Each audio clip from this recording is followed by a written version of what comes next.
Mas, efetivamente, eu convivi com o doutor Felipe lá nos anos 60, e de lá para cá, até bem poucos dias antes do seu falecimento. Mas eu quero situar a vida do doutor Felipe num momento histórico lá nos anos 60. Naquela altura, valia para a Amazônia um discurso, que era o discurso de que a Amazônia seria integrada ao Brasil pela pata do boi.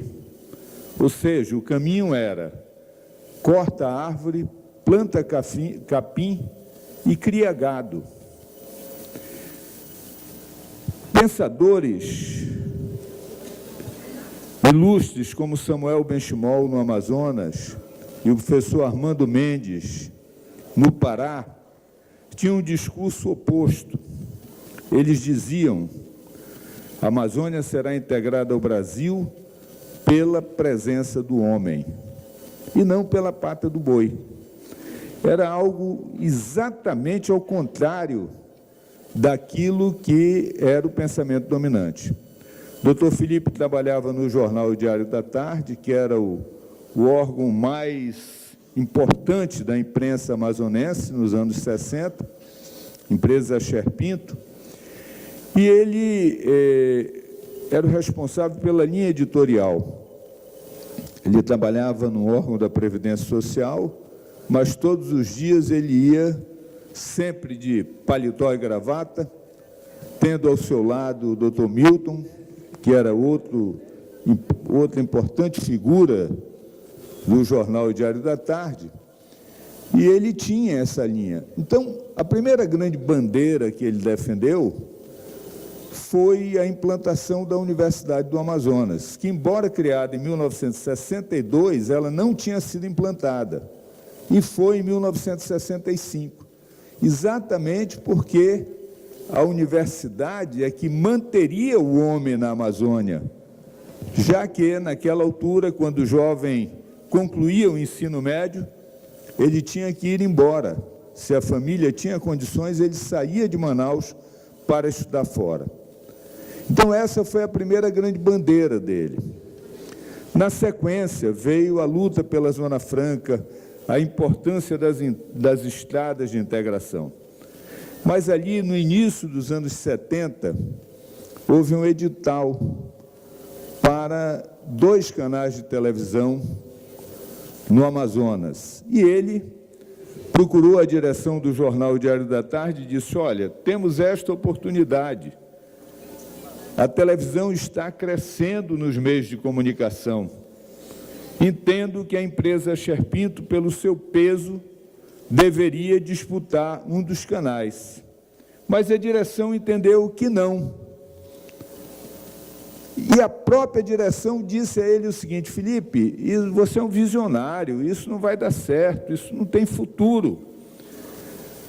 E ele ficou desanimado no primeiro momento, mas no segundo momento, ele foi estimulado pela própria direção da empresa a que ele criasse uma empresa, juntamente com o Milton Cordeiro, que era seu amigo e irmão, e terminou que ele tomou a decisão, juntamente com o Milton Cordeiro e Joaquim Margarido, de criar a empresa e se habilitar na licitação. E, efetivamente, ele foi vencedor, até porque ninguém mais se dispôs a concorrer. Era realmente algo de olhar à frente do seu tempo. 1972, a emissora vai ao ar. E só para que os mais novos tenham ideia, a Copa de 1970, nós ouvimos pelo rádio e 24 horas depois, nós assistíamos à fita.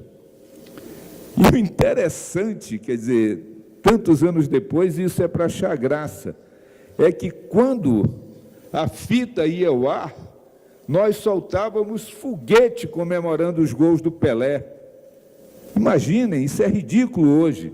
24 horas depois, o jogo já tinha acontecido, você já sabia o resultado e soltava foguete, como se aquilo fosse mudar o resultado do jogo, que você já sabia 24 horas antes. Muito bem. A emissora foi ao ar em 1972, e em 1974 tem algo assim muito importante, que foi a primeira transmissão ao vivo, direto de São Paulo. Coincidentemente, o Mané, que está aqui, ele era dirigente do Nacional, e foi um jogo nacional e São Paulo, dentro do Morumbi, empatou 0-0. 0-0, isso foi uma marca histórica, foi um sábado à tarde, foi algo fantástico. E a Copa de 74, nós já assistimos ao vivo, a cores e direto, graças ao pioneirismo do Dr. Felipe Dal. Ele, ao lado dos seus dois amigos, Joaquim Margarido e Milton Cordeiro, avançaram em direção à Amazônia e levaram aquela mesma mensagem do Amazonas para Roraima, para o Acre, para Rondônia e para o Amapá. Foram fundamentais na elevação de 3 territórios, Rondônia, em 79, e Roraima e Amapá, em 88, a condição de estados. E a presença dele em qualquer um dos 5 estados sempre foi relevante, sempre foi de profundo respeito. Então, uma vida como essa há que ser homenageada, há que ser referenciada, e eu cumprimento aqui, em nome de toda a casa, aos 2 ilustres deputados, Sabá Reis e deputada Alessandra Campelo, pela iniciativa. Tínhamos uma missão, que era escolher, neste primeiro ano, quem receberia a medalha. E houve um consenso de que o homenageado deveria ser aquele que tem a responsabilidade maior, ao lado de tantos outros que formam a família Rede Amazônica, como a sua irmã Cláudia, mas de todos os funcionários, desde o mais importante até o mais humilde, no mais longínquo município do interior da Amazônia, de prosseguir com o trabalho do Dr. Felipe Dal. E exatamente foi escolhido o seu sucessor, o Felipe Dal Júnior, a quem eu cumprimento em nome de todos os deputados da Assembleia Legislativa. Parabéns, Felipe. Agora a bola é sua.